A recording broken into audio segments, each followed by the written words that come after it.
नमस्कार. नमस्कार. आता तुम्ही दोघं भाऊ आहेत. राईट. आता सध्या तुम्ही काय करता का? मी साधारणतः गेले 12 वर्ष ॲक्सिस बँकेमध्ये ॲज अ मॅनेजर म्हणून काम केलं. ॲक्सिस बँक आणि अदर प्रायव्हेट सेक्टर बँकमध्ये गेले 2-2.5 वर्ष झालं मी हा दुग्ध व्यवसायामध्ये आम्ही उतरलेलो आहे. आता सध्या मी जॉब करत नाही आहे, दुग्ध व्यवसाय पूर्णपणे करतोय. परत आमचं पशुखाद्याचं होलसेल शॉप पण आहे. साधारणतः 2.5 वर्ष झाली हा व्यवसाय करतोय मी. आता तुमचं इथला फार्मचा ॲड्रेस आणि नाव पत्ता एकदा सांगा. माझा फार्मचं नाव आहे स्वर्गीय शरद केशवराव कुलकर्णी डेअरी फार्म कूर, तालुका बुदरगड, जिल्हा कोल्हापूर. याची आयडिया कशी काय आली तुम्हाला? याची आयडिया म्हणजे कसं झालं की जॉबच्या निमित्तानं बरेच साधारणतः फिरणं होत होतं माझं. प्लस यूट्यूबला ग्रेट महाराष्ट्र यूट्यूब चॅनल असेल, परत अदर जे यूट्यूबला चॅनल्स आहेत ॲग्री रिलेटेड ते पण आम्ही बघायचो, व्हिडिओ बघायचो. परत मी स्वतः 2014 महाराष्ट्र शासन आदर्श शेतकरी पुरस्कार घेतलेला आहे. 2011चा 14ला भेटलेला आहे. त्यामुळे शेतीची आवड असल्यामुळे या व्यवसायात आम्ही पडलो. किती एकर शेती आहे तुम्हाला? साधारणतः सर आम्हाला 5.25 एकर शेती आहे इथं रोड टच, प्लस थोडी नदीकडे पण आहे शिल्लक, आणि सगळं एका ठिकाणी असल्यामुळे आम्ही हा व्यवसायामध्ये. आता तुम्ही हा व्यवसाय सुरू केला, त्यात किती ॲनिमल्स आहेत? सर आपल्या फार्मवर आता सध्या मोठे ॲनिमल 19 आहेत आणि छोटे ॲनिमल एक साधारणतः 7 ते 8 आहेत. असं 26-27 ॲनिमल आपल्या फार्मवर आता अवेलेबल आहेत. त्यातल्या मुर्रा म्हशी किती आहेत? सर मुर्रा म्हशी बोललात तर आपल्याकडे 17 मुर्रा म्हशी आहेत टोटल.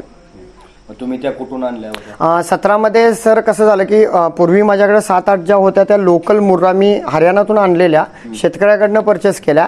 पण लास्ट 2 महिन्यापूर्वी मी हरियाणाचे एक प्रसिद्ध व्यापारी आहेत जे की महावीर नैन म्हणून त्यांचं नाव आहे, महावीर नैन डेअरी फार्म म्हणून आहे, त्या ठिकाणावरून घेतलेले आहेत.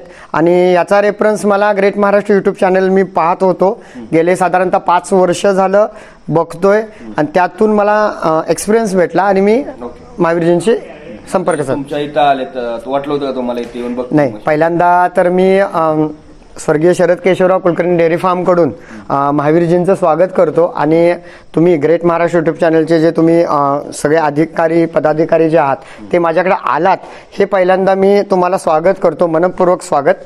आणि असा एक्सपिरियन्स मी आजपर्यंत बघितला नाही आहे की हरियाणातला एखादा एजंट इथं येऊन किंवा जो एखादा तिथला फार्मर आहे तो इथं येऊन फार्मची व्हिजिट करेल. हाच पहिलाच माणूस आहे जो की माझ्या माहितीप्रमाणे आलेला आहे इथं.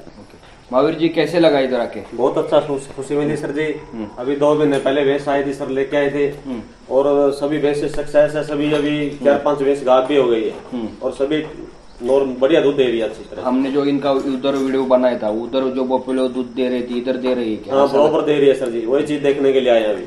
कसं ऍक्च्युली ज्यावेळी आम्हाला मी गेलो नव्हतो, माझा लहान भाऊ होता तिथे, आणि ऍक्च्युली आम्ही घाबरत गेलो होतो.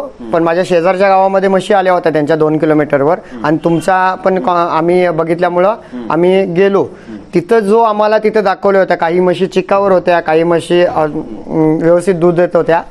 त्यानंतर आल्यानंतर जो माझा केअरटेकर आहे गोपाल यादव, तो बरोबर येताना प्रॉपरली आला घेऊन. त्यांचा पण केअरटेकर एक बरोबर पाठवून दिला, तो पण माणूस चांगला होता. इथं आल्यावर त्यांनी बरोबर एक 15 दिवसामध्ये माझ्या म्हशी सेट करून दिल्या दोघांनी. त्या म्हशी आज तागायत. आता गाब पण त्यातले 4-5 आहेत, बाकीच्यांना भरवले. प्रॉपर जेवढं सांगितलंय तेवढं 100% दूध देतात. हां, एखाद्या म्हशीचं थोडा बच्चा मेलाय, काय झालंय, एक अर्धा लिटरचा फरक पडू शकतो, असं नाही आहे. तिथलं क्लायमेट आणि हे पण जे बाकीच्या फार्मवर होतं की म्हशी आणल्यानंतर एवढं दूध सांगितलंय तेवढं देत नाहीत, असं नाही आहे. 99% सगळ्या म्हशी परफेक्ट.